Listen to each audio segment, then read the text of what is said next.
For nearly 30 years, PBA Tournament of Champions was contested at Riviera Lanes in Fairlawn, Ohio, and the event was won by some of the biggest names in bowling history and featured some of the PBA Tour's greatest memories. 5 in a row.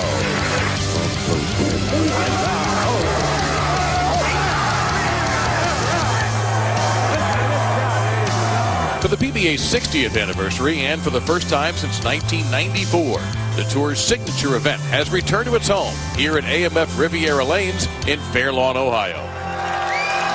And in front of a packed house of enthusiastic fans delighted that we are back, who will take home the Tournament of Champions trophy? We're about to find out. He looks good. He looks good. It's over now.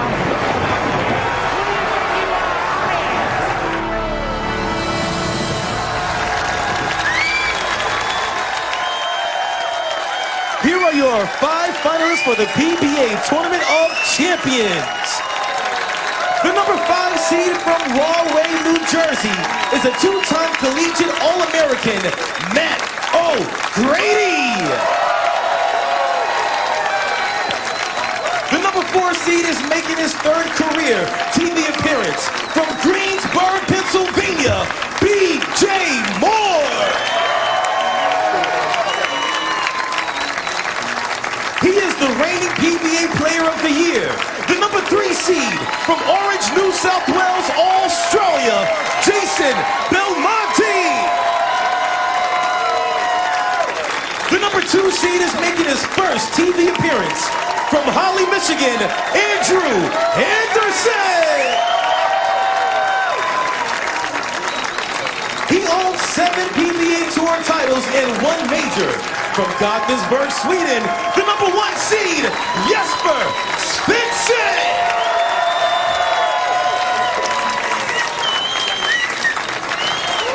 Dennis, thank you. That is the enthusiasm we have received all week as the PBA has come home and away to Riviera. With the Hall of Famer Randy Peterson, I'm Dave Lamont. We'll hear from Kimberly Pressler in a moment. A couple of days ago, Jesper Svensson just took this title back to his hotel room, hung out with it. It seemed like he dominated match play. He really did. In fact, Dave, he's dominated the last 2 majors. Just a couple of months ago, he ran away with the World Championship in Reno, except he lost the title match to Jason Belmonte. But this man right here would like nothing better than to get a little payback and knock Belmonte off for a victory here at Riviera. Let's not forget Jesper Svensson, the youngest player to ever win a Tournament of Champions. Did that at 20 years old, but just a second before we get to this possible heavyweight championship, we got 3 other players very eager to interrupt this Belmo-Svensson party. 3 young guns, real exciting power players to watch. B.J. Moore and Matt O'Grady both have television experience. Andrew Anderson making his first ever telecast today. All right, he's number 3 in the stepladder, number 1 in some people's hearts, and the number 1 target out here on the tour. Jason Belmonte's on TV again. Yeah, Jason Belmonte. He won this event back-to-back years in 2014, 2015, and he's looking for more history today. With a win, he'll capture his 10th major. Well, let's face it, he's the greatest player on the planet, and he's got the biggest bullseye on his back today. Take a look at the numbers. If he grabs this one today, he will tie PDW and Earl Anthony with all-time PBA major number 10. And he is standing by right now with Kimberly. Thanks, guys. So, Jason, you find yourself in the finals, but this week you struggled on this pattern. In fact, you just barely made match play, taking the 24th slot. And when we talked yesterday in Players Interview, you said after the 3rd round, you thought you were just going to have to pack it all up and go home. So what changed for you? Yeah, well, I was very fortunate at the very last game of qualifying to just, bowl that big game to make the top 24. And then you really have to reset. It's 24 games of round-robin match play. It's a brand-new tournament, and that's exactly what I did. I left all the bad juju at the front door and walked in fresh, and, I just chipped away every single game of round-robin match play. And now that I'm here, the job is just to chip away again, just one opponent at a time, and hopefully I can lift the trophy once more. Well, you took some practice shots earlier. How's your game today? Yeah, the lanes are actually pretty nice. I've got 3 strategies, so it'll be, 1, 2, 3. If the first one doesn't work, I'll just keep going down the list until something does. And then it's just going to be about execution. We've got a couple of young guys on the show who aren't going to be too fearful of anything. That's what young kids usually are. They're not very fearful. So, I'm going to have to come out here and kind of show them, I'm ready to win this, and I'm going to try and put a little fear in them. All right, Jason, thank you so much for your time. Guys, we're going to send it back to you. Thank you, Kimberly and Jason. Now, interesting to hear 34-year-old Jason Belmonte talk about young kids when he's not that old himself. Our stepladder begins with a match of B.J. Moore and Matt O'Grady. Great friends, doubles partners. Then Belmo, then Andrew Anderson making his television debut. And number 1, Jesper Svensson will take on winner of that third match for the championship. And here is a good look at B.J. Moore, 29 years old. Riviera, it's a pleasure to be here. And this is OG, Matt O'Grady.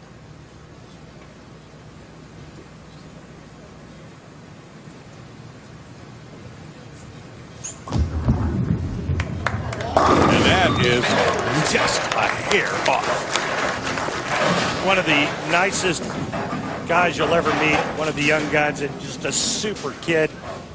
Great personality and so much talent. I just love watching Matt O'Grady throw it.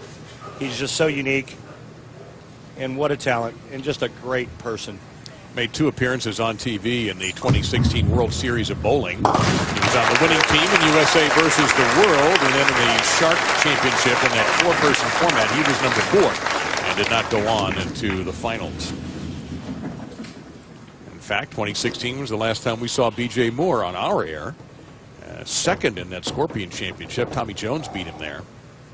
And was 4th in the Cheetah Championship and did not make it into the finals.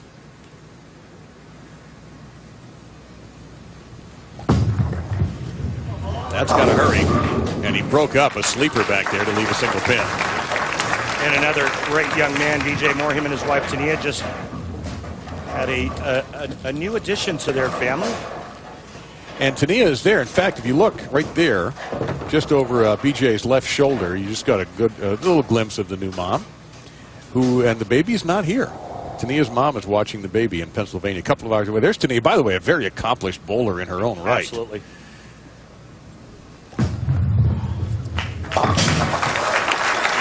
So, Randy, this is a really unique pattern in Riviera, and the man who was named after somebody you're very fond of. Absolutely. Newly designed, 40 feet in length. It's the Don Johnson pattern.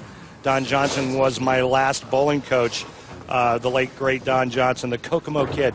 But you could see multiple angles, and what we saw a lot early on this pattern through match play and qualifying was players using a lot of urethane. You want to talk about talent. This young man right here, B.J. Moore, wow. And he really came on late in match play to elbow his way into this show.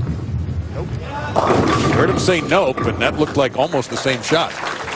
That actually looked like the location was better. It might be that the left lane may be a little bit more snug down lane.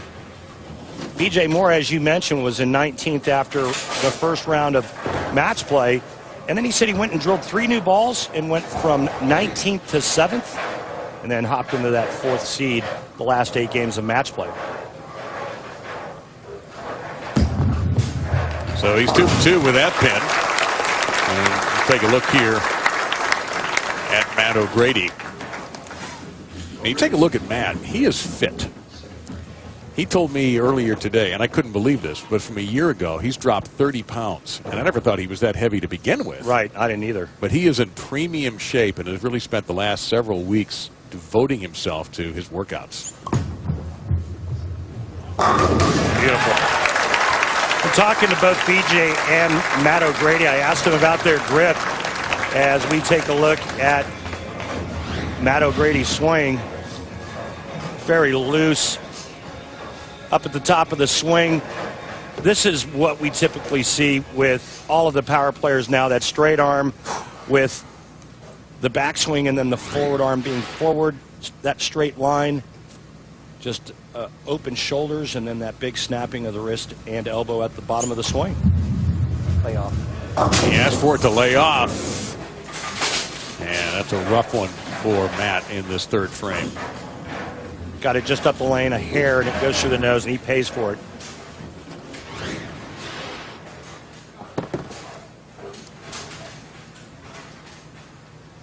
Right through the heart. The only good break, the 4 goes late. Makeable for a professional. Yes, sir!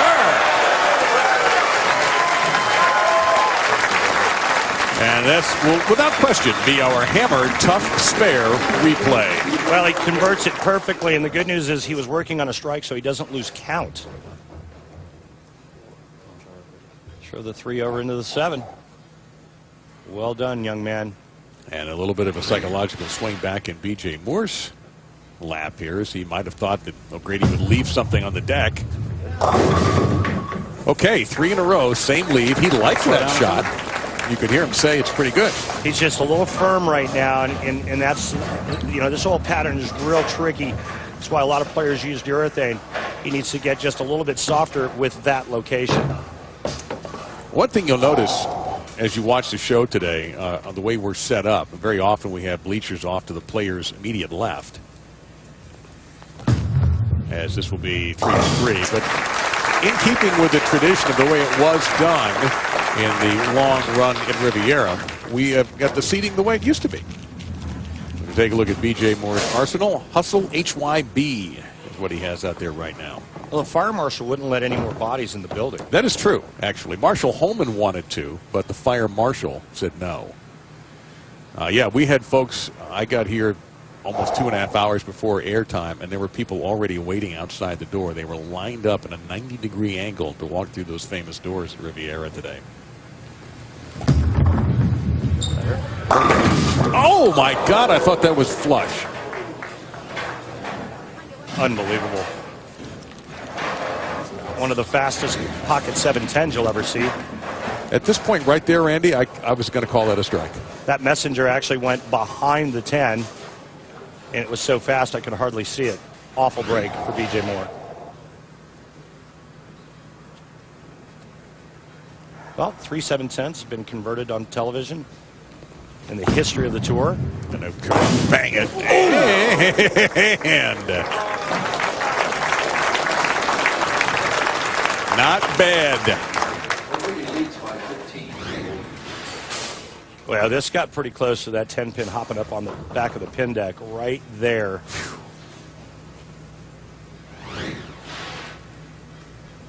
Goes over to Mike Devaney, his ball rep.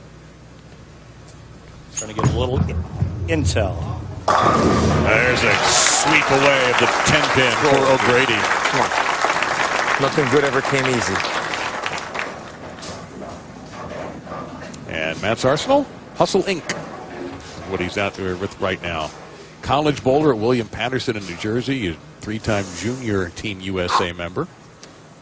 And I think that something that needs to be mentioned is that Matt and B.J. Moore are real good friends, and they're actually bowling the Marshall Holman Mark Roth doubles together, as they did a year ago.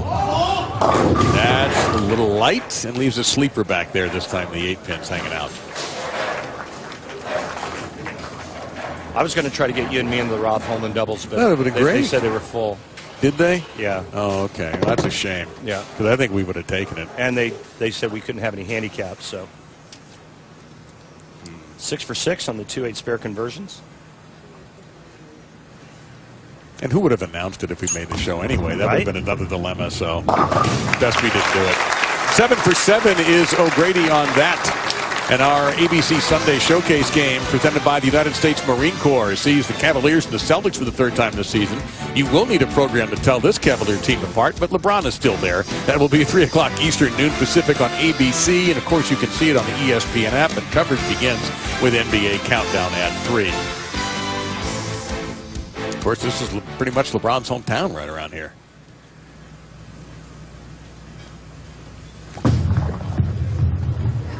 There you go, B.J. Moore. And the good news for him is he was only down 15 going into that shot there, so O'Grady's still very much within reach. A little light mixture here for B.J. Puts a good touch on it at the bottom of the swing and gets the pins to cooperate. Now looking to double up.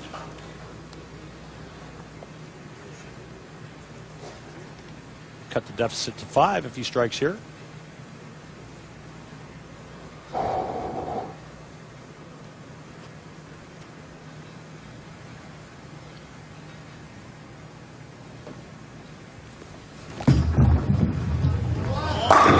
Oh, another good-looking shot. The result that time is a ringer on the 10th. Well, you can't throw it any better than what B.J. Moore just did here with his shot. And that was a vicious ring and 10. Back-to-back shots on the left lane for B.J. Ripper 7-10, ring 10, around a strike.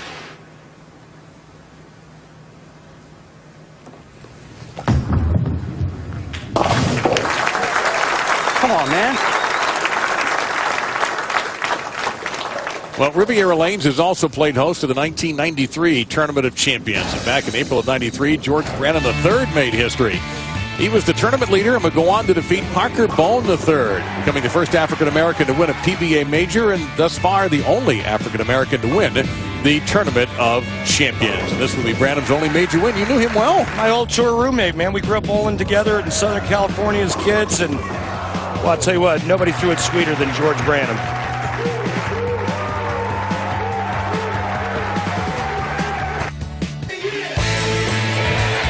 Brought to you by Go Bowling. Promotional offers, tips to improve your game, news, or to locate a bowling center near you, log on to gobowling.com. By Columbia 300. Perfection is Columbia 300. By Barbasol Premium Razors. You're looking good, America. And by Geico. 15 minutes could save you 15% or more on car insurance. A real slice of Americana. Derby Downs, built in 1936, will host the All-American Soapbox Derby again, the 81st time on July 21. And get about 5,000 fans there, and those cars can move. Get up to about 35 miles an hour. It is time for our extra frame tournament highlights, and Jesper Svensson just ran and hid after about a day and a half of this event using that kind of power. Andrew Anderson had a 67-pin lead over third going into position round. He shoots .245, beats Jesper for the second time in match play to hang on to the number 2 seed. Jason Belmonte was 24th, the bottom of the match play qualifiers. He ran right through that into third place. And Dave, the final 3 spots got real interesting, and they were up for grabs. B.J. Moore, however, shoots .230 to move into the number 4 spot. So we're down to a pair of Matts. Matt Sanders, the lefty, and Matt O'Grady, the righty. So Sanders has this, a 3-7, and he makes it. So he has a chance to make the show until the big 4 squashes him. And I don't think Matt O'Grady's overly proud of the score he shot in this last game, but you know what? He made it. 150 to get in to qualify for your first ever major championship appearance. He'll take it. And it's a testament to the friendship of O'Grady and Moore that as O'Grady walked off the lane, knowing he made the show, the first person to greet him was the guy he was going to play for the right to play Jason Belmonte, B.J. Moore. Well, you really had to feel for Matt Sanders, too. Yes. Pulled his heart out, made the 3-7, as you mentioned, and then needed a hit and goes big 4 to miss the telecast. Good looking ball there. That's raw power from O'Grady. I'll tell you who else had a really nice week and has been red hot. Keep an eye out for Kyle Troop. Don't be surprised if he wins his first major this year. Kyle finished second at the Japan Cup. He was the high qualifier at the Team USA trials. Had 299, 300 the last 8 games of match play in this event. Kyle Troop has been on fire. Yeah, he didn't miss by much. And he seems so comfortable when he is out there now. Oh, Lord. Left. Yeah. Good break. Just not feeling this lane. Come on. And he's talking about the left lane that he's not real happy with. And these shots, Dave, are created because the players feel like they have no room at all to the right. Not an inch to the right. And so that makes the players feel like they're handcuffed, and that's where that tug or that missed left comes into play. And if those lanes look familiar to you, those who watched it back in the day, they are the famed. Don't hang in that one, Randy. We want to clunker. You know, I've talked to both players about their grip, and it's something that I've been working on and trying to get my thumb hole tighter and tighter because I used to like to get in there and claw on it. And I spoke with B.J. Moore and Matt O'Grady. They both said, oh, yeah, extremely tight thumb holes. In fact, Matt O'Grady's thumb was so tight, once during league, he hung up, the ball went through the ceiling tile, came down, hit him in the head, and actually knocked him out for 10 seconds. Nope. That took a hard left. And what I was saying before Matt began to talk to Randy there is that this pair of lanes is the pair in Tournament of Champions history, the most famous pair of all. And you see a lot of those names up there on that banner. They fought on these lanes for the title. I missed a 5-pin on this pair once. That can't be. Honestly, I made 2 shows here at Riviera, and I hung up in my spare ball and actually missed a 5-pin. Oh boy, that's one. Oh, he got it the hard way, but he got it. Exactly how I planned it. Exactly how I planned it. 2 of the nicest guys on tour right there. Yep, no question. Their wives are real good friends. BJ and Matt, good buddies. And, you know, I always thought that was an advantage in a situation like this where you could at least compete against your buddy. It kind of helped loosen you up a little. Yeah, yeah. You're already excited enough as it is. They're going for their first major championships. These guys are regional champions, qualified to get into the Tournament of Champions. And now look at them. You see the max scores. O'Grady with an 18-pin advantage in the max. Pretty good. You're right, BJ. That's 10 straight back. Well, BJ needs to get something going here before he gets too far behind. Down by 18, working on a strike now in the 8th. Needs to somehow find a way to throw a 3-bagger to take the lead. Well, O'Grady has been ham and egging so far.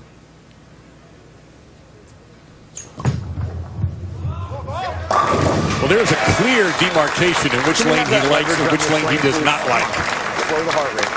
Well, we have a moment. Let's take a look at our tech talk with Randy. Well, we're starting to see this more and more, this prototypical power style where the backswing and front arm are kind of in line with the shoulders wide open, and then the snapping of the wrist and elbow at the bottom of the swing to create revolutions. But watch what Matt does. He's very unique. See how open that hand is? Okay, we see that a lot, but watch this move. He gets even deeper, working the inside part of the ball. And suddenly he likes the left lane. And that's a gigantic double. The winner will face Jason Belmonte, a 2-time Tournament of Champions winner. So BJ Moore's got his work cut out for him now. Zero margin for error here for the 29-year-old.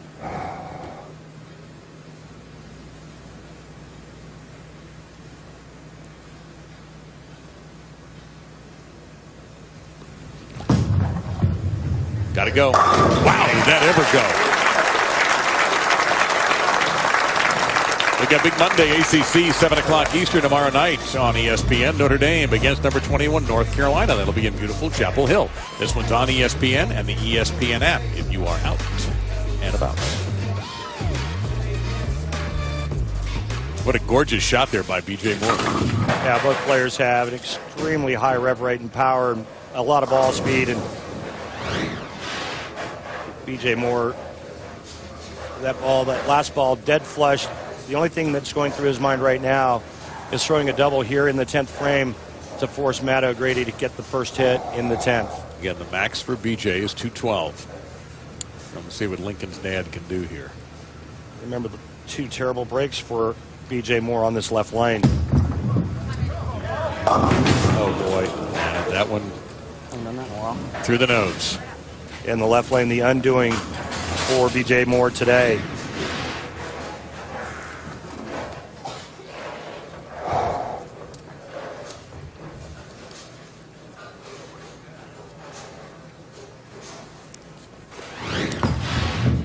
Going to be aggressive with this and almost got a bounce off the back, but in the 10th frame, Moore winds up with a 174. And Matt O'Grady is moving on.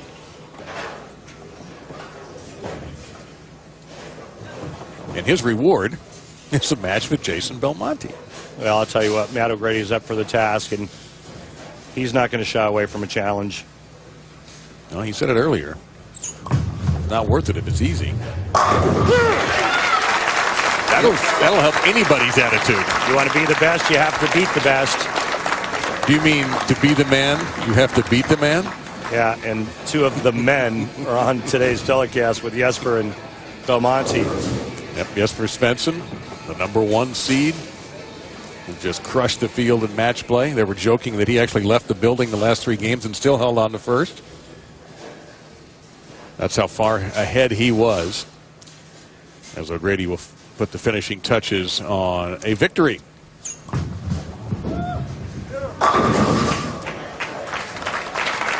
For the next match will be Matt O'Grady, looking for his first major championship against a man who's looking for his 10th. Jason Belmonte, Matt O'Grady, our next match when we return to historic Riviera.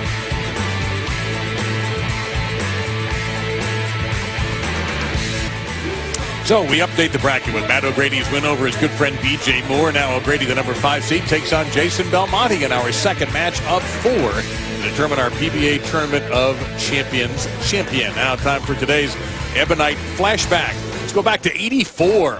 Mike Durbin ran the ladder. What a player. Defeated Steve Cook and George Pappas, Joe Salvamini, and Mike Albee to win the championship. And Mike Durbin was the first to win the Tournament of Champions 3 times, every one of them right here in Fairlawn at Riviera Lanes. He won in '72 and in '82. But he is not the only one to win this 3 times, because Jason Couch put on a run, the lefty, 99, and 2002. And there's somebody who could make this a bigger graphic. If Jason Belmonte wins today, he will join Couch and Durbin with 3 Tournament of Champions. One of the greatest in the history of the PBA, the great ambassadors, Johnny Petraglia, bowled his final Tournament of Champions event this week. And this was the last ball in qualifying, and kudos to the players who set it all up. They made sure he had the last ball. And of course, he stroked it because he's Johnny Petraglia. He was the 1971 winner. So today, he's going to throw out a ceremonial first ball. He stroked it. Guy warmed up for like 15 minutes to make sure he didn't come out here. And now he's not finished competing, by the way. He's still on the PBA 50 Tour. He's the only player in Tour history to win a title in 6 different decades, either PBA or PBA 50. And you see his incredible Hall of Fame career. And here's the man himself, Johnny Petraglia. Johnny, we love you. One of the greatest ever. Dear friend of mine. And deserves this ovation he's getting from the crowd here at Riviera. So many great players have won this championship, and we were just talking during the break about 2 that you wanted to mention. Yeah, you know, going back to the Mike Durbin video, you know, Mike Durbin also was the first player ever to win a title using 3, 4, and 5 steps. And also, remember that Jason Couch won back-to-back-to-back Tournament of Champions at 3 different centers. Here's a man who has won all over the world, looking for his 10th PBA major. And that's kind of how he does it. This guy's passport doesn't need a picture. It's just a little picture of a trophy. Just says Jason Belmonte. He gets to customs and they say, okay, you're in. So Matt O'Grady, who defeated his good friend B.J. Moore in the first match, will be opening on the right lane, where he loved life on the right lane.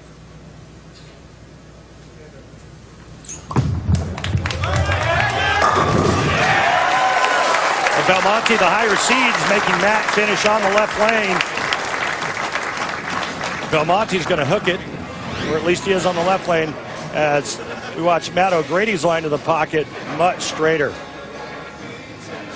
Just a board left of second arrow, goes out to about the 7th board, and back into the 17.5 board, which is where the pocket sits. And you take a look at what Matt did in match number 1.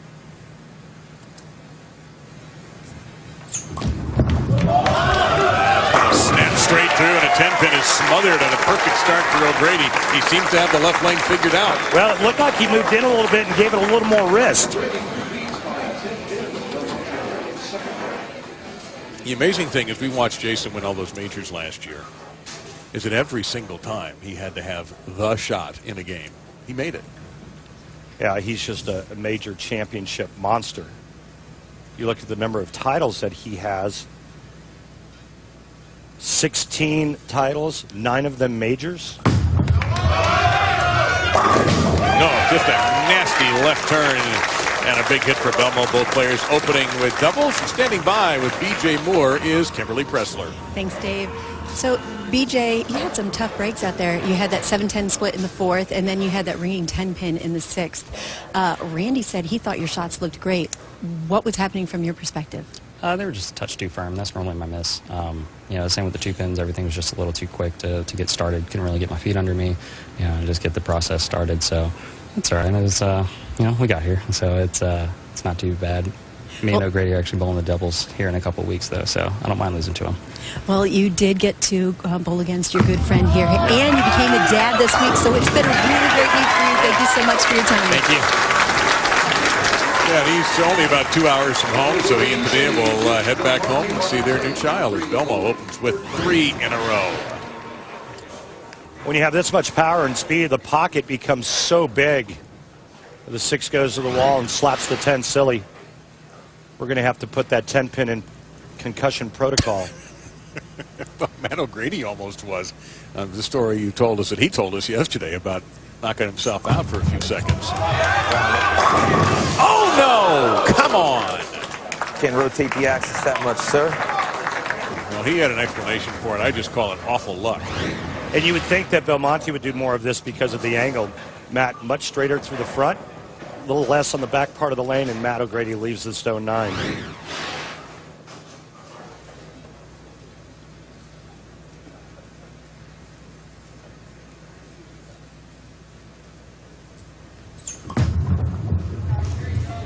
So no trouble with that. And there you see Matt's mom and his wife, Jolie.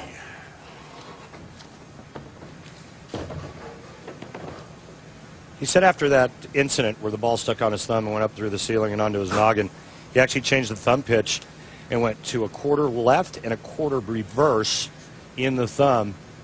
But I promise you that thumb hole is still super tight. What a hand. And he liked that shot right away. And he also said, you mentioned the fitness training, he said it's changed his life. This is a beautiful shot. Just the hand, that open hand, how soft the hand is at the bottom of the swing. Well, he found a workout partner this week in Kyle Troop when Yeah, Kyle was around, and they forced themselves to go and maintain a fitness regimen. Matt has a personal trainer when he is home that he's worked with extensively. And then there's this guy who opens with 4 in a row. It's a bad dude.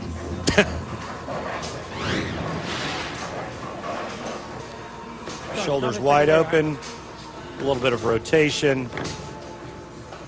And once that power hits the 1-3, there's usually not a whole lot left. Using a drive in his arsenal.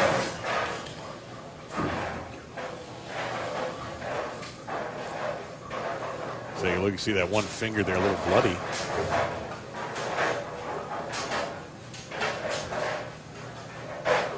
There are no cut men in this sport.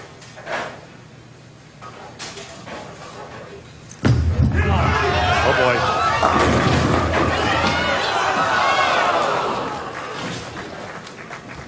Well, I'm not sure he even expected that ball to get back to the head pin. And this almost strikes. 10-pin got nudged around a little bit. Boy, I'll tell you what, if that was me out there, that would be a great sign. I'd be like, wait a minute, I've got more room to the right than I thought. Thanks, man.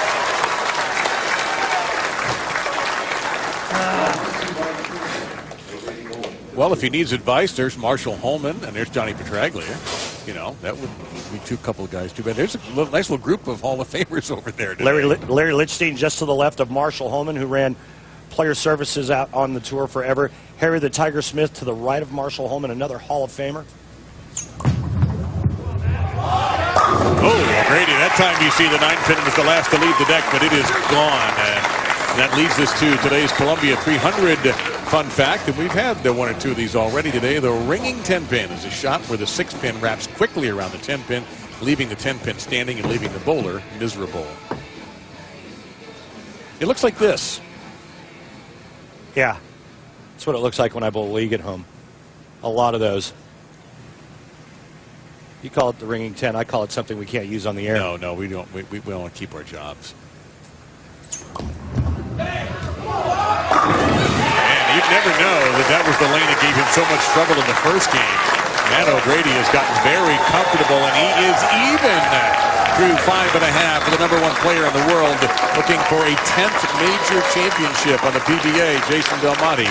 Matt O'Grady is comfortable. We go to 1986 at Riviera Lanes, and look at this guy. It's our man, Marshall Holman, his 20th career title.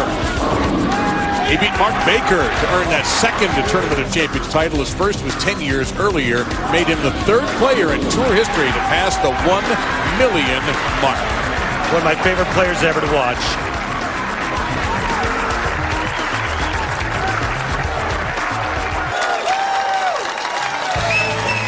Well, let's take a look at the great Hall of Famers that are here in attendance. Marshall Holman. Hi, Marshall. Harry the Tiger Smith to his right. Hall of Famer Larry Lickstein. Johnny Petraglia.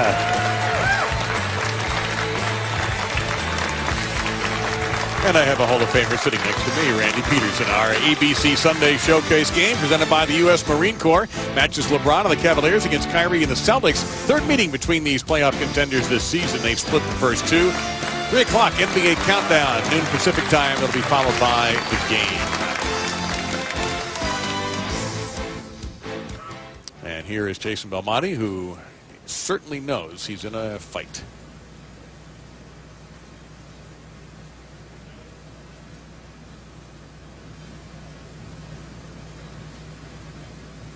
And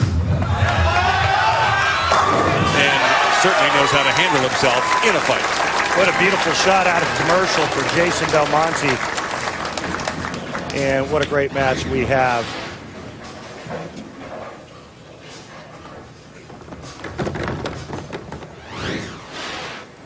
That's a 10-pin party in the pit, folks. And again, you got a good look at that crowd a moment ago. That is the old Riviera way. And this place is full. As Randy mentioned earlier, the fire marshal just said, look at that. That's it, folks. We cannot let any more in here. Beautiful sight. That is a classic Tournament of Champions look right there for the spectators.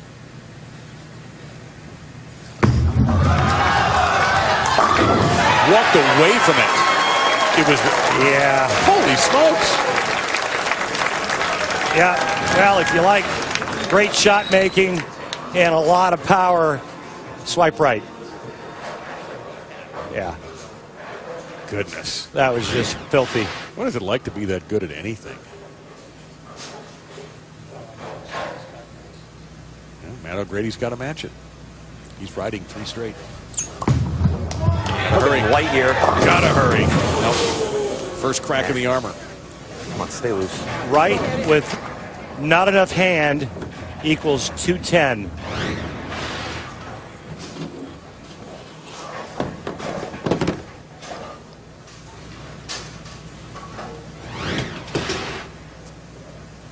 Going to try to get the ball to the left side of the 2-pin and sling it over into the 10.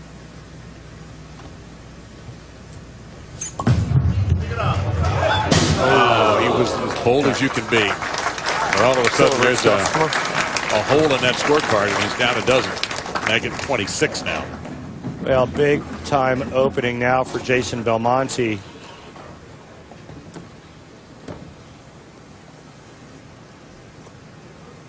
Jason in the 230s, high 230s. Matt O'Grady now low 210.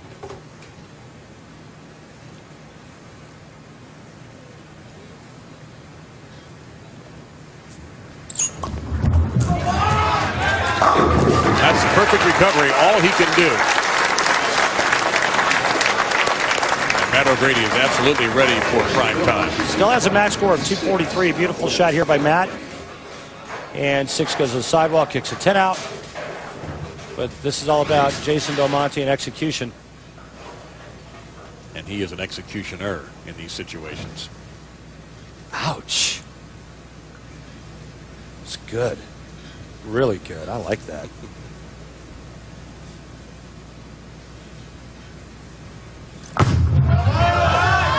Uh-oh, crossed over. Yeah, it was left the whole way. Now that's the shot you don't want to look at as opposed to the strike, but he's got something makeable to deal with. Left out of his hand the whole way. Ball actually looked like it read real early, but you can see it's so far left of target.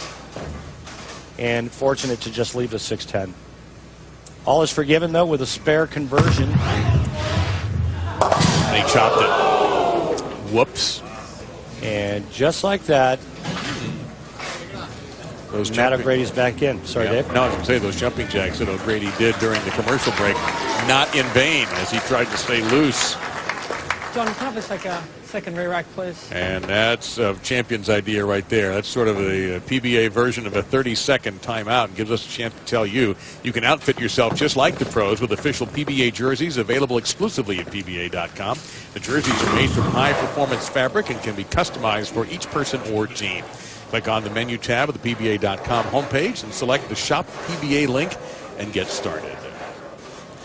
Well, you rarely get opportunities like this against Jason Belmonte, but Matt O'Grady just got one.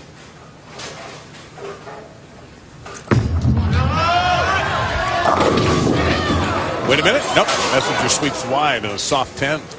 Matt O'Grady can steal this match.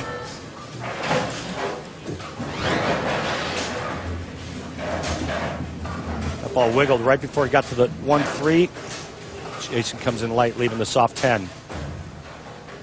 Six pin gets sliced to the sidewall. All right, so Matt O'Grady, here's your time. Max score Jason Belmonte 235. Max score Matt O'Grady 243. For Matt to have any chance of beating Belmonte, he has to strike in the 9th frame.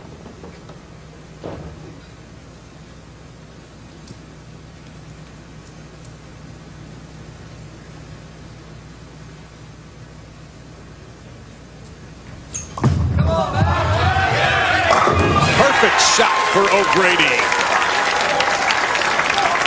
Primetime playa. The winner will face Andrew Anderson next. Beautiful shot here. Great touch. High flush pocket hit for Matt O'Grady. Look at those eyes get big. Wouldn't expect anything different here at Riviera. 60th anniversary. And this is the left lane that in the first match against B.J. Moore gave him fits, but he has mastered it. He hasn't missed on this lane in this game. He stays perfect. 1 strike in 3, and O'Grady moves on. All because of a chopped 610 in the 8th frame by Belmonte. Matt O'Grady, one more of these, and you inch that much closer to capturing a major title. Remember, B.J. Moore, Matt O'Grady, and Andrew Anderson, who we'll see in the next match, got here by virtue of winning regional titles. And then entering a pre-tournament qualifier and making it. Left. Yep, it was left. You saw it right away. Nah, I elbowed that one a little bit. It's okay. He'll throw good out here. He still forces Belmonte to double.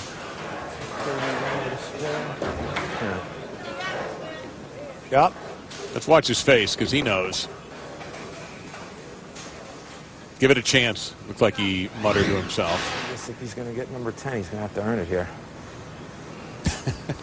Are we paying him for additional color commentary? Well, yeah, he's actually a roving sideline reporter. Watson, he's going to have to earn it. Wow, and Belmo in earshot of that comment.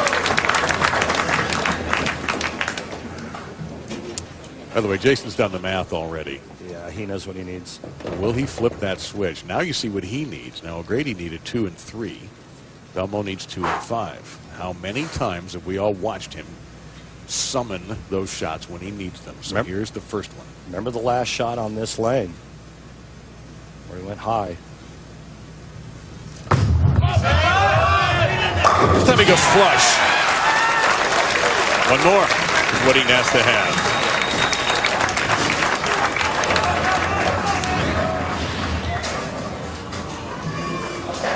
One more of those, and Belmonte moves on. And you wouldn't expect anything different being here at Riviera in Akron, Ohio. But he has to strike here.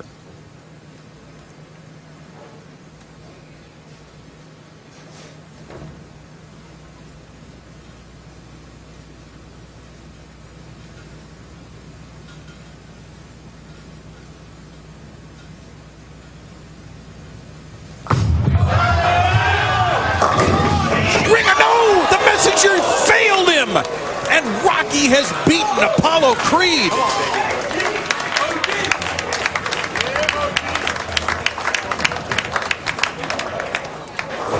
Unreal. Watch this flying messenger in front of the 10.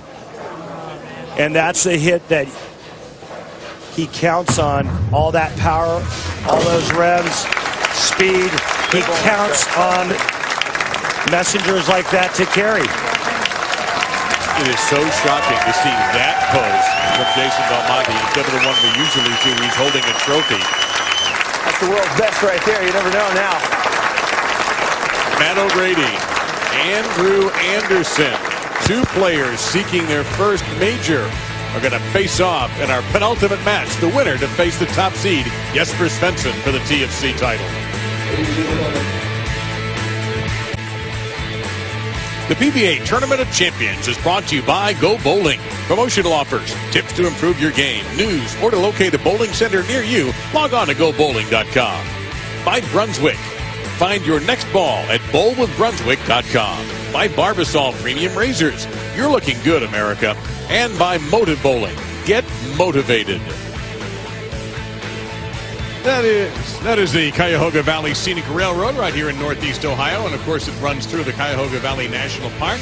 A variety of excursions year-round, family trips. You can take your company out there if you'd like, and a beautiful view of the nature and the wildlife of the park. It's not-for-profit and volunteer-supported. A lot to do, of course, in Northeast Ohio. But the place to be right now, here at Riviera. A dramatic victory for Matt O'Grady. Jason Belmonte had the chance to knock him out and could not. And so it's O'Grady and Andrew Anderson, two guys looking for their first PBA Tour title. They are regional champions. Then they got to get through Jesper Svensson first. All right, you know, this year on our telecast, we're giving you an opportunity with our Go Bowling Fan Tip of the Week to get a lesson from this guy, a Hall of Famer. Got the ring to prove it, got the game to prove it too. So we're going to go to a young man who has a very familiar style to ask you an important question about spare conversion. Carson? My name is Carson Sims. I bowl at the Epicenter in Klamath Falls, Oregon. I want to know how you consistently pick up a 7.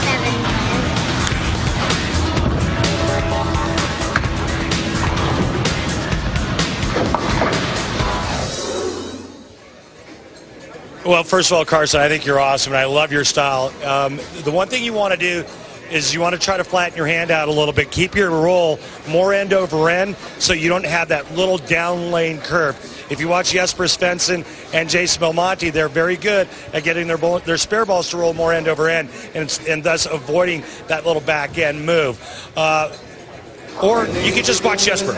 And by the way, I think Carson's got a great shot at someday growing up to be just like Jesper Svensson. Yeah, Carson, keep it rolling. We appreciate your question. That is our Go Bowling Fan Tip of the Week. Our third match features a couple of powerful right-handers, Andrew Anderson and Matt O'Grady, for the right to face Svensson for the TFC title.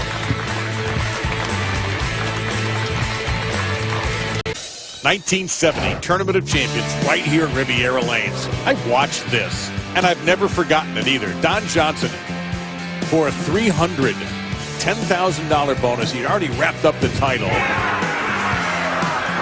and that happened. Maybe the most famous photo in PBA history, maybe the greatest moment in PBA history, certainly one of the most memorable. He defeats Dick Ricker to win the title. Now, that 10-pin has been saved, and it belongs now to the Johnson family, and Don's son Jimmy standing by with Kimberly Pressler. That's right, Dave, and we actually have the infamous pin here. Jimmy, thank you so much for bringing this and being here today. So, you know, your dad kept this and then passed it on to you and your family. What did this pin mean to him? Well, the pin is very monumental, of one of the biggest history moments in the PBA. So he always told me that he was more known for leaving the pin than if he'd have shot 300, and I got to agree, we're talking about it still. Absolutely. Now, I know this meant a lot to your dad, and you said that it was one of the most memorable moments in PBA history, but you were just a baby when it happened. But you came here with him, you saw him practice, you saw him compete. So what is one memory from the Riviera Lanes that you have with your dad here? I'll tell you, I just remember all the guys being in town for this tournament because we lived here in Akron, and it was neat to see them all here and then being up here in the evenings and watching how crazy it got crazy in here. So it's nice to be back. I bet it was a sight to be seen. Jimmy, thank you so much for taking the time to talk with us. And Randy, I'm sure that you have some amazing stories of Riviera Lanes with his dad, Don Johnson. Well, you know, I said it earlier, his dad was my coach. Jimmy Johnson and I actually roomed together quite a few times on tour. Jimmy Johnson competed at the Tournament of Champions. He is a PBA champion, and I'll tell you what, I'll never forget that moment with Coach Don laying on the approach there with that 299. And I agree with that statement. I think if he makes the 300, it's remarkable. But that iconic moment and that reaction is what made that so special. Absolutely. Well, we might get something like that here. Matt O'Grady, Andrew Anderson. And here is OG. There is a problem. 3-6-10. Now, he had a lot of adrenaline flying there during that match with Jason Belmonte. I wonder if he can maintain that. Inside a target, through the nose, only leaving the 3-6-10, but not the easiest spare attempt coming up. Now, especially not after a break, to be faced with that. You see his 7 out of 8. So he looks at the 9th time he's seen this week, and he got it. So we'll take our first look at 22-year-old Michigan native Andrew Anderson from Holly, Michigan, in Oakland County. He was a Golden Grizzly at Oakland U, College Rookie of the Year in 2014. Graduated high school in 2013. It's just unbelievable, the youngsters who are making it on the PBA Tour. Go, Andy! There's just 10 goodbye. Take a look at Andrew's game. That's our first look at it on our ESPN cameras. Well, Rob Gottschall, the tour rep for Ebonite International, and his rep said this is the modern-day Randy Peterson. Wow. I was like, what? Okay, I see it a little bit. Big high backswing. Really has to wait on that swing, and just a beautiful hand at the bottom.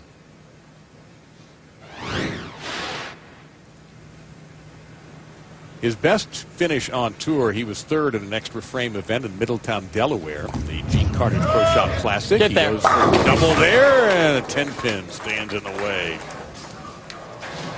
In talking with him yesterday, he finished 6th in Columbus last year in this event, and it is really motivating him to be a better bowler. He thought he had a chance at making that show and did not. This kid's got a lot of moxie. Fast ringing 10 there, but boy, he has a lot of game. You think about a player who's kind of in that mid rev rate range and just how good you have to be.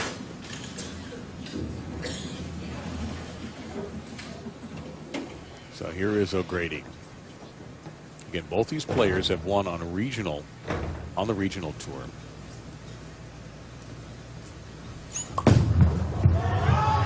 And O'Grady with a powerful strike, the 7-pin victimized that time.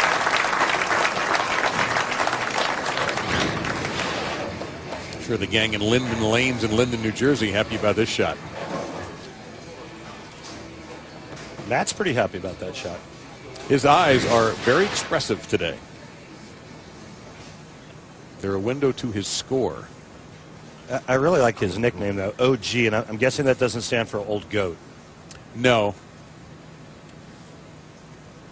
You know what it stands for? Well, partly for O'Grady. Real clean. Oh, boy. He got away with one there. But original gangsta is what I'm thinking. You know what my tour nickname was back in the day when I was on tour? Trash Panda. Well, now I know what tattoo to get myself. A little bit left of target, goes through the nose, leaving the 6-10. And back-to-back shots through the face for O'Grady on the left lane. And We've seen that's an automatic make after what happened with Jason Belmonte in the prior match. Big Monday, 7 o'clock Eastern tomorrow night. Notre Dame, number 21, North Carolina, at Chapel Hill on ESPN and the ESPN app. Part of Rivalry Week presented by Wendy's.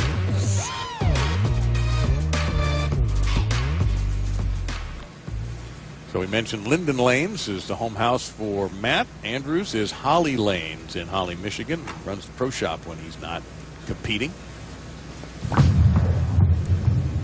That through the face and the same leave as O'Grady. Trying to get some intel from Rob Gottschall as to whether or not he's throwing urethane. I haven't seen an Arsenal update yet for Andrew Anderson, which if he is throwing urethane, it'd be very interesting because in our interview with him yesterday, he said he never used urethane the entire week. And he would be in a distinct minority of bowlers during this Tournament of Champions week. Well, Jason Belmonte is standing by with Kimberly Pressler after his defeat. Kim? Thanks, Dave. So, Jason, Matt O'Grady said that if you wanted it, you were going to have to work for it. You needed 2 strikes and 5. You got the first strike. What happened with that second? Yeah, I mean, the ball just went a little bit longer than I wanted it to, so it went behind the head pin a little bit. 6-pin I thought was going to do its job, but it didn't. But it's a good lesson for all the kids at home. Make your spares, all right? Because then you wouldn't have needed the second hit. So, it's not a good feeling, but this feeling will pass, and I'll regroup and try and get back on the lanes in a positive mode next week. Well, let's talk about you regrouping because you have another major to go for next week, the 60th Anniversary Players Classic. How do you wipe the slate clean? Well, you have to, don't you? Actually, I don't think it's a major, though, next week. I think the one after at the Players' Championship is. But either way, that's still really important. No, you just have to let it go. Look, the feeling inside when you do something bad, it stays there for a little while. But you have enough experience and enough moments where you learn that you're human. You're going to make mistakes. It's just how you bounce back. So that's exactly what I'm going to do. I'm going to bounce back next week. Going to bounce back. Jason, thank you so much for your time. Guys? Love the way he owned the fact that missing the 6-10 cost him the match.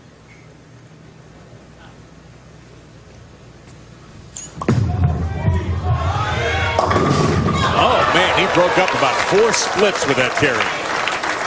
And I just got confirmation from our stats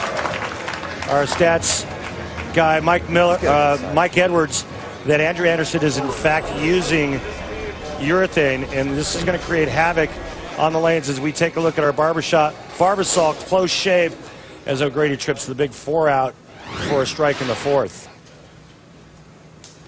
How much have the lanes transitioned here, Randy? Because this is a little bit of a lower scoring start than what we saw with Belmo and O'Grady. Hang on, I'm still trying to get over me calling Mike Edwards Mike Miller. So's Mike, by the way. I know. Both Mike Miller and Mike Edwards are trying to get over that. I know, right? It's like Mike's only here with us every week for the last 18 years. He's like, what? You don't know my name yet? Sorry, Mikey. The lanes are going to transition. They're going to change with urethane going down the same part of the lane as where Matt O'Grady is playing. That urethane is going to carry oil towards the pins. Purple hammer for Anderson, and you can see that by the hook numbers there. And again, very interesting, when we spoke with him yesterday, he said, I didn't use urethane the entire week. Get there. Get there. He flirted with the gutter during that interview with Jason and Kimberly, and now you see he's a little bit closer. But, man. Well, this is actually inside of that shot you're talking about. He actually liked this shot, and it comes up light. And I'm wondering if the oil has already started to carry down and created the ball, or kept the ball from getting up to the 1-3. Hasn't missed on one of these yet, and he's 7 for 7. There's a lot of talk about how much transition happens with the high-powered equipment, and yeah, I see that and I get that, but urethane creates just as much chaos. A lot of times when you use urethane, it's a lot of surface. It beats up the front part of the lane, so the front start to hook. You're carrying oil down the lane, so you get early hook up front and no hook down lane, and it can have a tendency to make the lanes play very goofy.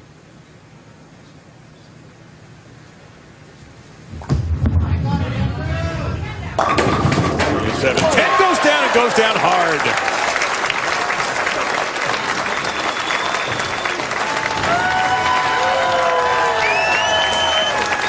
bid. Guy that loves the Detroit Pistons.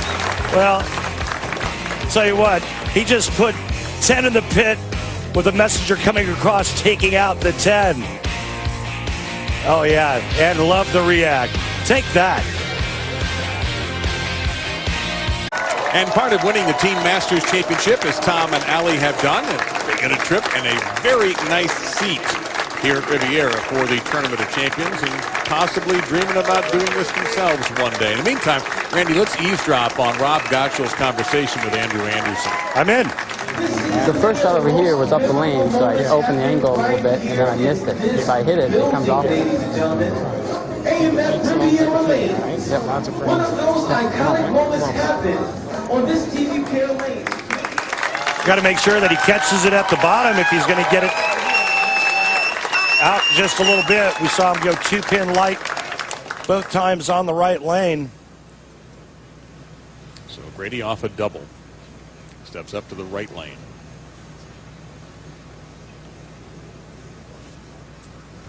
Get off it. Little urethane action there. You hear that? That's the urethane creating a hang spot down lane. So if Matt wants to come off of that spot, he's going to have to throw it a little bit slower. Something he hasn't done the entire day.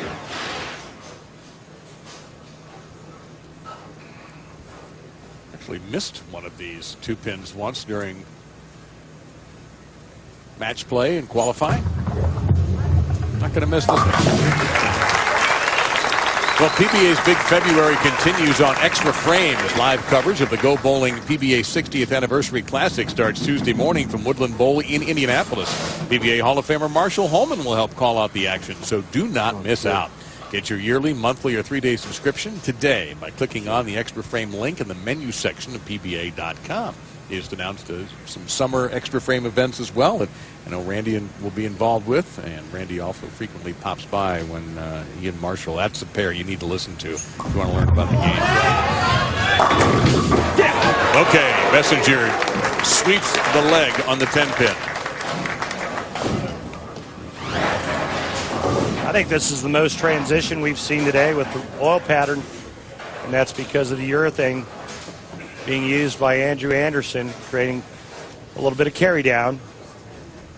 Well, we should point out, and this is speaking of conversations that were on Extra Frame earlier this week, we pointed out that this pair here, this famous pair, the pair at Riviera, the lowest scoring pair during match play. Yeah, I think it was about 6 pins a game lower on average than the rest of the house. Let's see what Andrew does here with a shot on the right lane. Last time up, left the 2-pin. 6-10 shot before that, but he is working on a strike. That'd be a good time to give it some hand and see it come off of that spot and into the pocket. That's pretty good. That's pretty good. You're right. Wasn't as far right either. A little more up the lane for Andrew on that shot. Take a look at this hand at the bottom of the swing. There you go, folks. For those of you that think you have to turn around the side of the ball to get at the curve, well, you don't. Creates a great roll with some axis rotation, and your ball's going to curve. By the way, part of the fun next week in Indianapolis will be the unveiling of the most memorable moments in PBA history, the top 10. As voted on last year.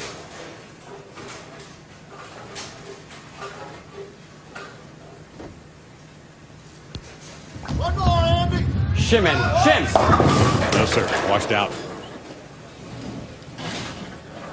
Come on. Big split where Anderson goes through the nose, leaving the 3, 4, 6, 7, 10. A lot of lumber left on that. As you can take a good look as it's right through the nose. Saw a lot of these over a couple of days here. Gonna go for it.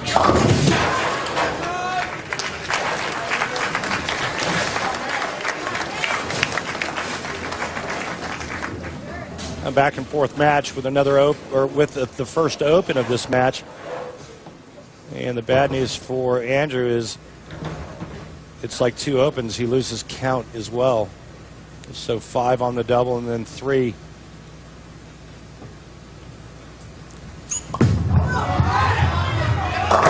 Yes, sir.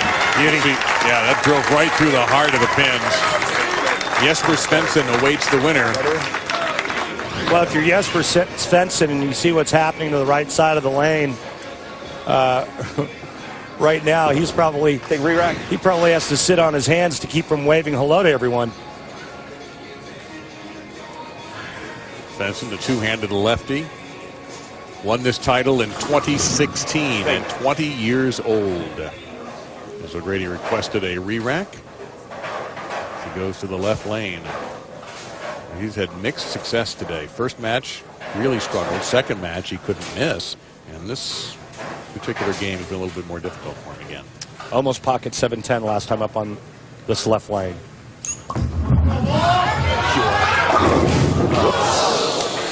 No way. Just when you think it's over, or close to over.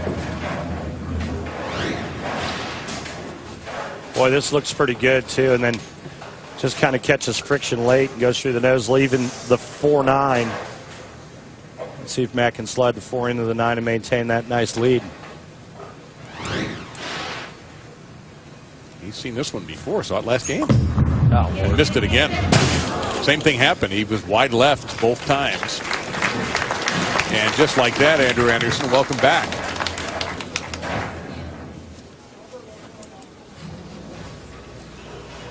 Well, now Andrew Anderson can step up in the 9th and 10th and steal this. We saw it in our last match with Belmonte. Andrew needs 3 strikes in the a strike in the 9th, 2 in the 10th, and 8 on his fill shot, and he will shut out Matt O'Grady. He has doubled once, but followed that with that big split. Through the nose. Yep, not going to happen. Like he grabbed it a little bit. It was slower out of his hand and a little left. And that's what happens when you get a couple of shots a little to the right and they don't get back.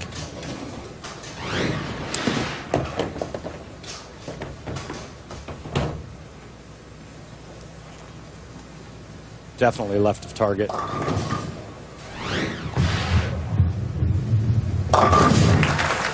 Good cover.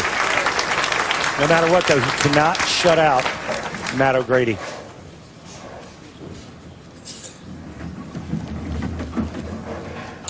Max score now 197 for Andrew, 204 for Matt O'Grady. Yeah, but if he punches out, life gets interesting here. Yes, sir. Our last match came down to the 10th frame with Belmonte O'Grady going back and forth. And now it's Anderson O'Grady. Oh, thought he had a chance with that 7-pin, just rigid. Good shot, bad break.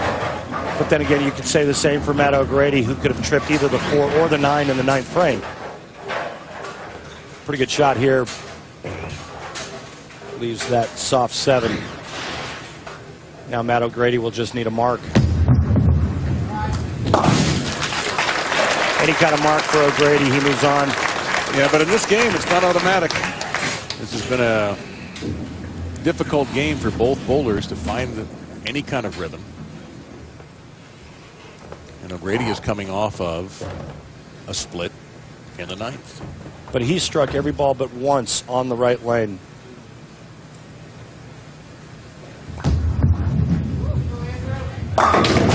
Wow. It's almost appropriate. And now Andrew's going to question the ball. You know, was it the right thing to do with urethane? Because even when he did get to the pocket, his carry wasn't very good. So you see the numbers there for O'Grady, a mark in 2. And Randy mentioned he's on a lane he's been very comfortable with. This is his 3rd match already today.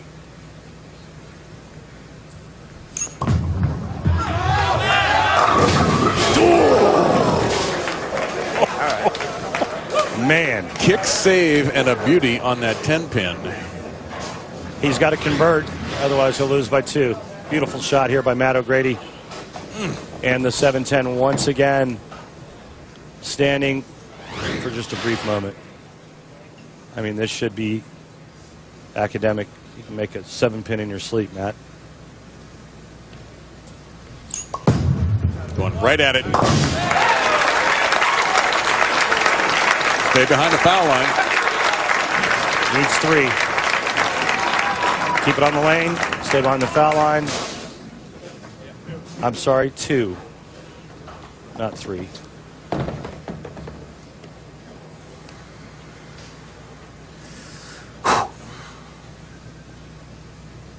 Well, my boys at TTS, legs are feeling strong still.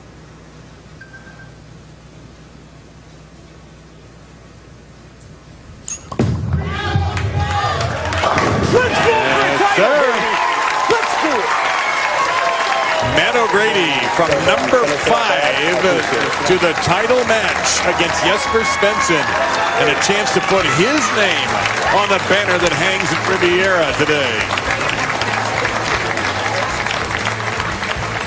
OG indeed. Matt O'Grady, right side, one hand. Jesper Svensson, 2 sides, left hand. Coming up next for the title.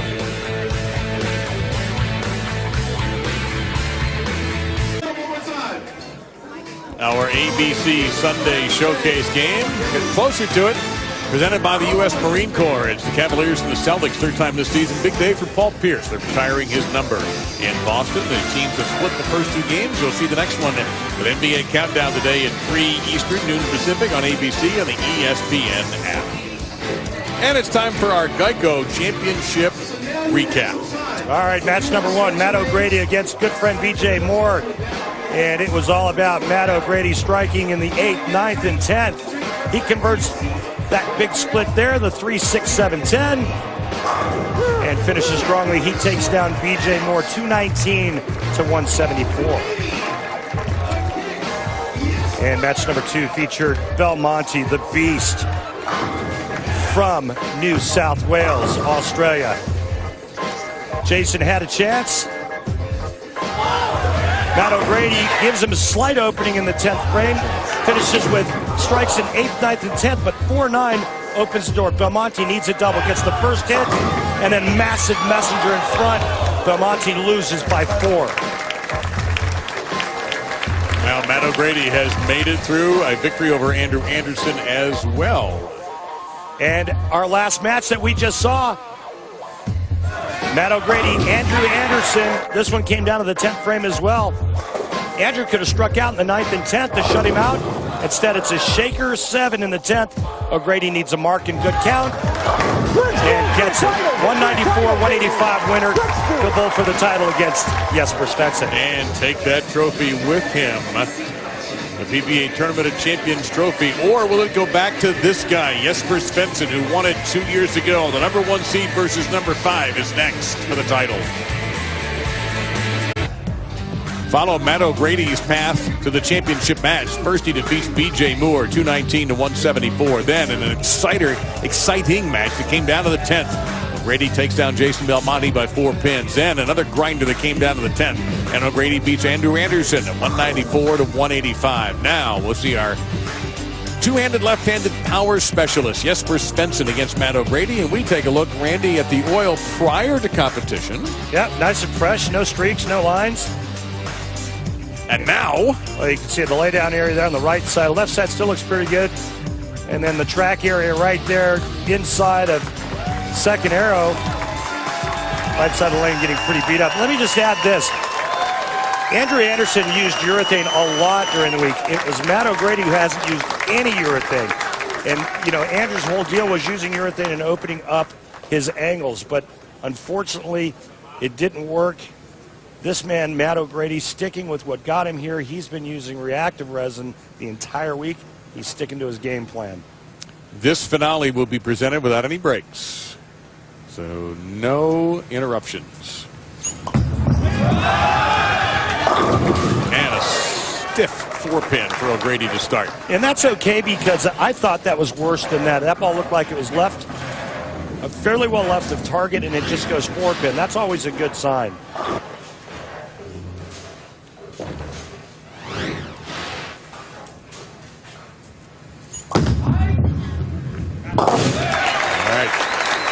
first look at this phenom. 7 tour titles already at age 22. The one major, the TFC in 2016. Title match record 3-2 on TV. His average 232. His 22nd television match in 12 appearances.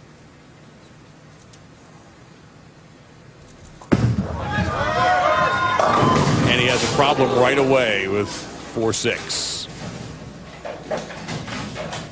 Well, not what any of us expected. Looked like a little early hook here, and ball goes right through the face, and Jesper leads to 4-6. And that's really the first shot in anger on that side of the lane all day. And Jesper unable to get any kind of a lucky break there. He has had practice throughout the telecast on the TV pair. So he'll take his medicine there. We asked him yesterday, Jesper, you're the only southpaw on the telecast. What do you do to try to create a little bit more room for error? And he says, well, I'm going to try to stay as far left as I can and create a hook spot. You see what he did in match play. That's just an unconscious record. And he took over first place about midway through match play, and that was it. I don't think that was as good as Mitch Beasley's match play record a couple years ago, though. Which was? I want to say he was 20-4. Whew.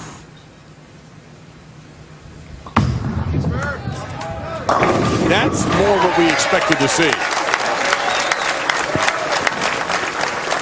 Well, now he's going to make an adjustment on the right lane, and the question is, when he moves, is he going to be able to get his ball to pick up and get to the pocket, or is it going to go light?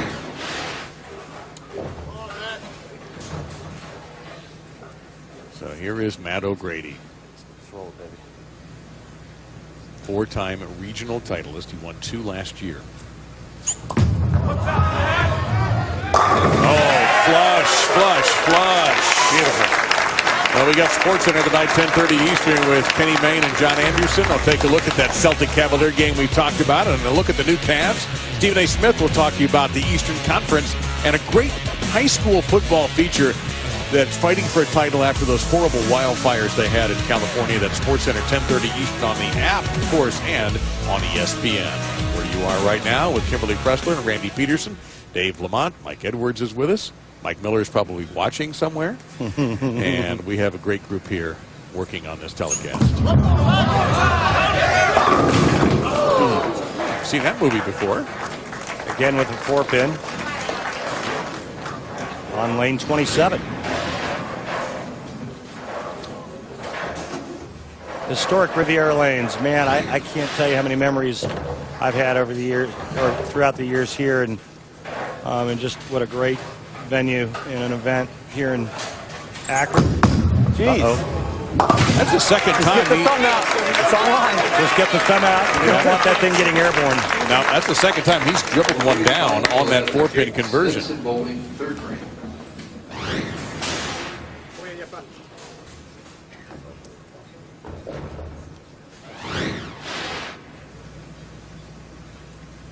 This is going to be a very telling shot for me, for Jesper Svensson.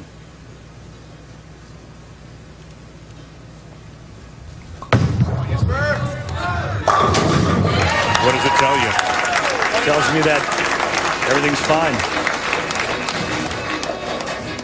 We asked him how many urethane balls he had with him this week. He said 12.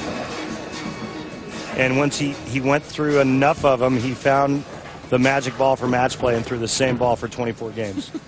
16 of which he won, 2 of which he tied.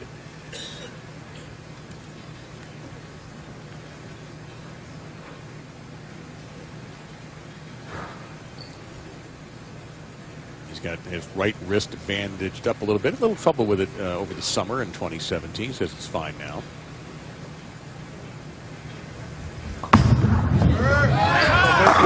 Oh, wait a minute. No, messengers have not come through very often today. A lot of them have been in front.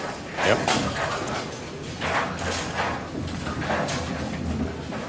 We're kind of used to seeing messengers behave for Jason Belmonte, and one didn't at a critical time, and that one did not work for Jesper Svensson.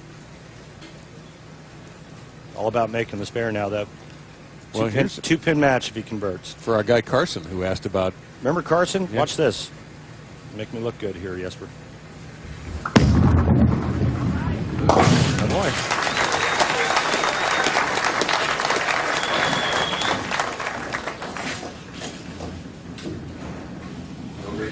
And Jesper heading over to consult with his ball rep here. Hard horse. First frame, Jesper on the right lane goes through the nose. And in the third frame, looks like he got it farther to the left.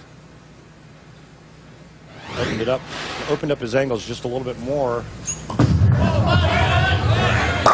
Oh, gee. A strike in the fourth. Another great shot by Matt O'Grady. Now, what does he do after back-to-back 4-pins on lane 27? Is we take a look at the 6 going to the sidewall and taking care of the 10.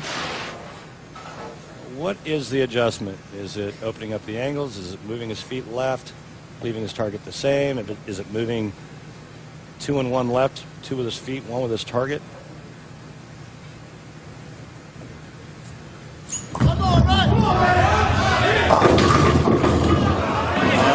Yes.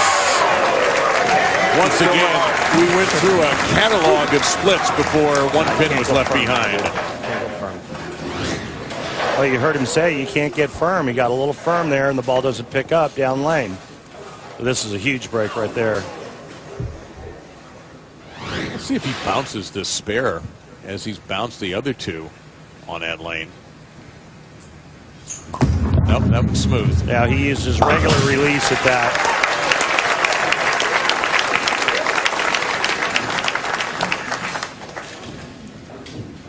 So close match through 4.5. 50,000 to the winner. Let's say pitch black for Svensson.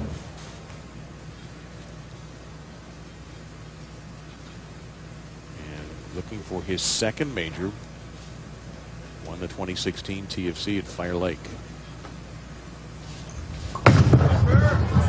Oh, yeah, you could see right away that was trouble.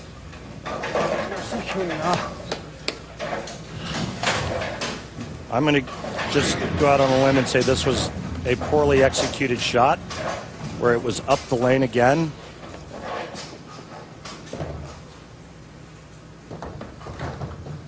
So much at stake for both players. Top prize of $50,000, another major. Brady doesn't have one. He's close.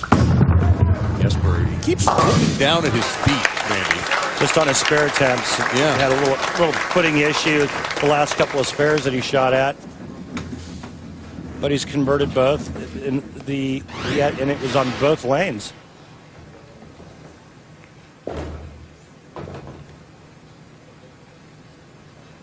Almost looked like a little slip.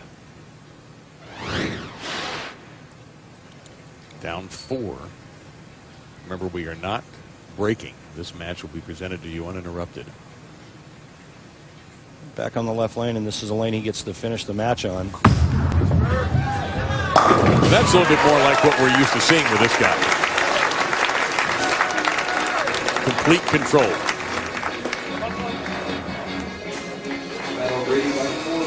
Now Matt O'Grady.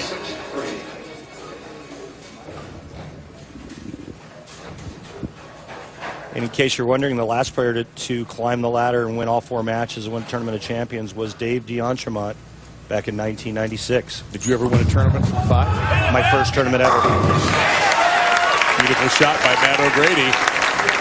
Well, Andrew Anderson was the number 2 seed. Didn't make the final. He is standing by with Kimberly. Thanks, Dave. So, Andrew, we saw the disappointment on your face out there. It just seemed like you couldn't find your rhythm. What was happening with the lanes? You know, I threw a lot of really good practice shots. I threw the first couple really good, and I think I got ahead of myself a little bit.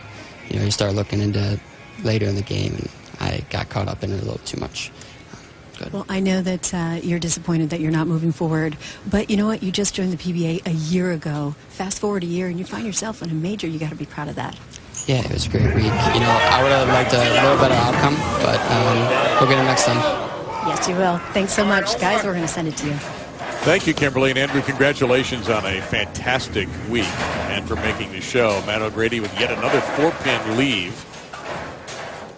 And we've already had 2 matches come down to the 10th. Randy, there's no reason to think this one will be any different. That's 3 4-pins now out of 4 shots on that lane. And he's just basically giving Jesper Svensson that much more of an opportunity to get in this. And if Jesper figures out the right lane, it's going to be pretty tough on Matt O'Grady. Take a look at Coley Edison, the Chief Customer Officer for Bullmore AMF, and of course on her right, PBA Commissioner Tom Clark.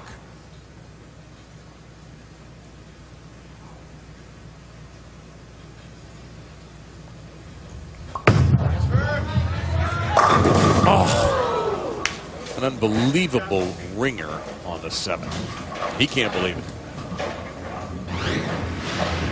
Well, 2 things slow down the two-handed players: bad shot making and bad carry, and they usually don't experience bad carry very often. That's the whole point with the two-handed, the high rev rate, the ball speed, is that when your ball hits the pins, it strikes.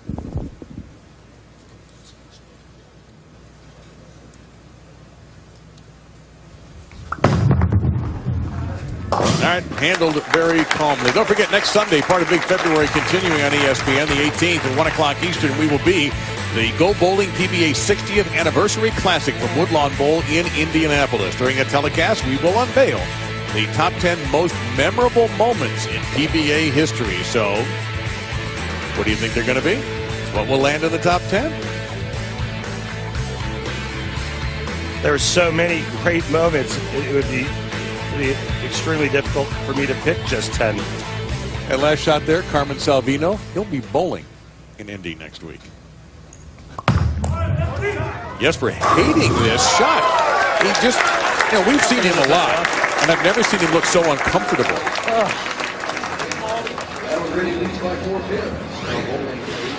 Well, you don't see this very often. He just looks out of sync. A big ring in 7, though, in the 7th frame is really the big difference in this match right now. And the fact that Matt can't get the 4-pin out on the left lane. He's got to hurry. Nope, that's going to wobble, but not fall down. So many great things have gone Matt's way today, and I've been in this situation before where sometimes it's just your time, it's your day. No matter who's on the show, no matter who you're competing against, things go your way, and it really is shaping up to look like that for young Matt O'Grady.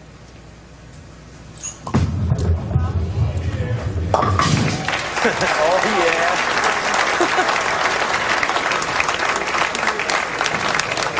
All right, boy. So there you take your max. And at the moment, Svensson has the edge there. That's if they both, as you would say, Randy, take it off the sheet. But nobody's been able to really string anything together. We've only had 1 double in this match. That was Svensson, and he opened in the first frame, then doubled in 2 and 3, and that's been it.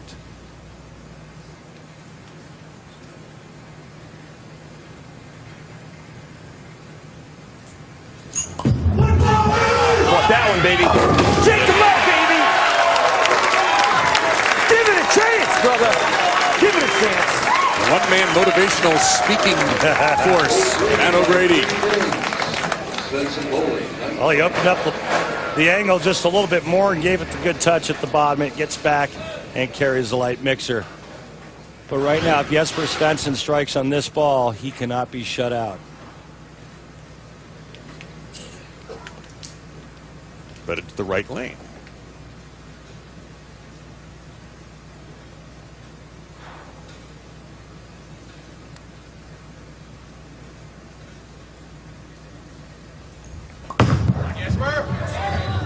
Nope. Early hook again on that lane. Yep, it's that lane that is haunting him at the moment. Spare here, you can strike out for 206. Force Matt O'Grady to get the first hit in good count.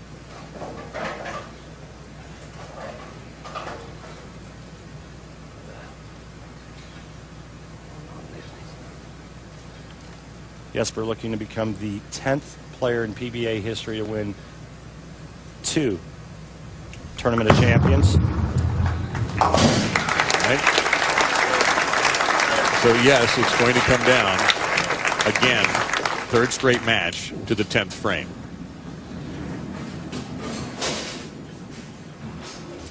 And Jesper, who struck on this left lane last time but looked utterly disgusted with the shot, is requesting a re-rack.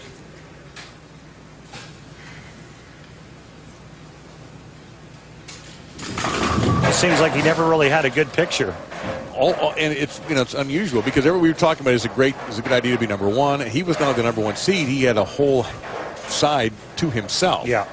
And we wondered, would that be great? Would that not be great? And we're getting the answer right now that it hasn't quite worked out for him today. But again, as Randy pointed out, he practiced on the same conditions. And some execution issues as well throughout this game. It's a title match. But right now, he needs 2. Oh my. See, and that looked right of target as well. Now, I don't know if he moved a little bit left and tried to go straighter and faster, but that looked like it was more up the lane again. With a spare here, Matt O'Grady needs to fill good count and a mark in the 10th. O'Grady doing the math.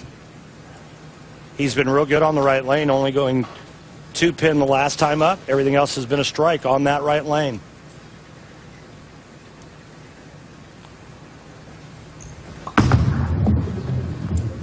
But as we've seen in the past, Dave, major championship pressure can do a lot to a player.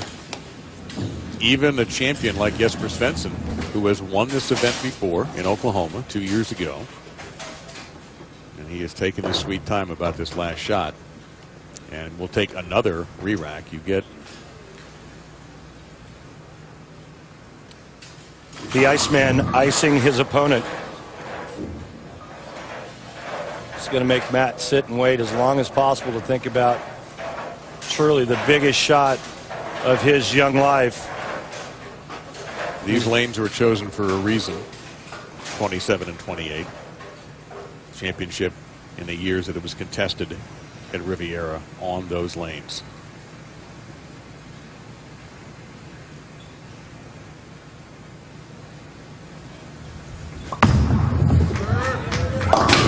A disappointing game for Jesper Svensson, a 193. And Matt O'Grady. I can think of that famous NFL Films clip where Bill Parcells is addressing the Giants and he's talking to his offensive line. He goes, "This is why you do all that stuff. This is why you lift all them weights. This is why you do all this." And that's what Matt O'Grady has done. All the workouts, all the prep, all the weight loss, everything is now coming down to this frame and a chance to be a major champion.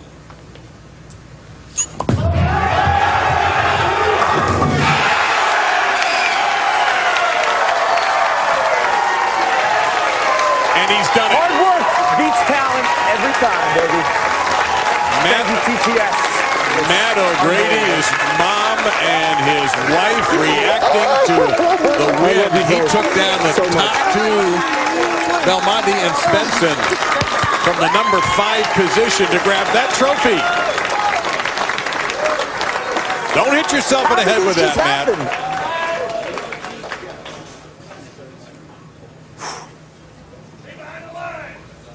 Thanks. Someone yelled, "Stay behind the line." He did. OG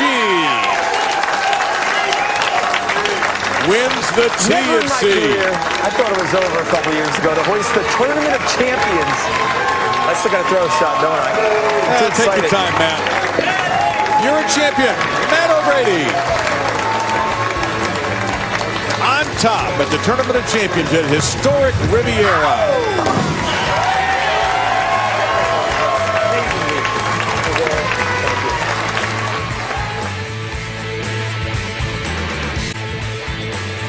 The PBA Tournament of Champions is brought to you by BowlerX.com. BowlerX.com is the online bowling supply superstore. Free shipping, free returns. Simple. BowlerX.com for the love of bowling. By Storm, where innovation and passion collide. Storm is the bowler's company. By the United States Bowling Congress, creating competitive opportunities at all levels as we build a future for the sport. Visit bowl.com for more. And by PBA Bowling Challenge. Bowl against your friends or the PBA pros. Download the free app today. That's beautiful Lock 3 Park in downtown Akron. Site of about everything you can do in this city. Matt O'Grady, for the first time since 1996. 4 matches to win the PBA Tournament of Champions. And our champion is standing by right now with Kimberly Pressler. Thanks, Dave. I am also joined by the Commissioner and CEO of the PBA, Tom Clark, for the trophy presentation. Tom? Thank you, Kimberly. It is so great to be back here at Riviera Lanes. This pair of lanes, 27 and 8, has seen some of the greatest performances in the history of our sport. And this young man right here just added his name to that list. Matt, congratulations. You're the champion. Tournament of Champions, on behalf of the PBA. Congratulations, man. Awesome stuff.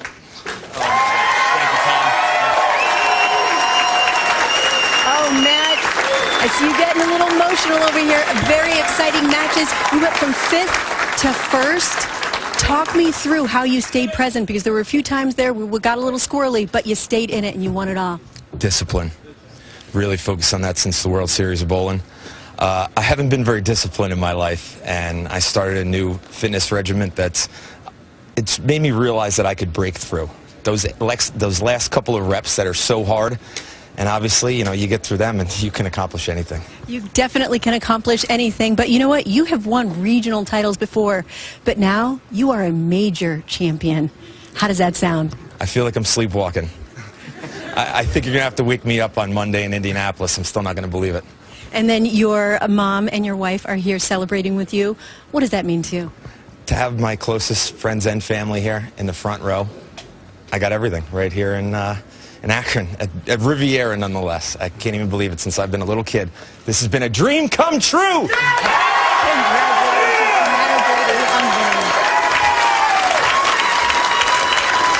Kimberly, thank you. Matt, thank you. And congratulations to the PBA's newest major champion, who had to beat both Jason Belmonte and Jesper Svensson in order to accomplish this. A great victory for the New Jersey native. It began with Johnny Petraglia, of course, nailing the first shot of the day. And it ends with Matt O'Grady making some difficult spares and going through a super talented field, including Jason Belmonte, who didn't get the breaks he needed today, taking down the strong youngster Andrew Anderson, and then finally icing the Iceman himself, Jesper Svensson. Matt O'Grady is your champion. On behalf of all of us at ESPN, we'll see you in Indy next week.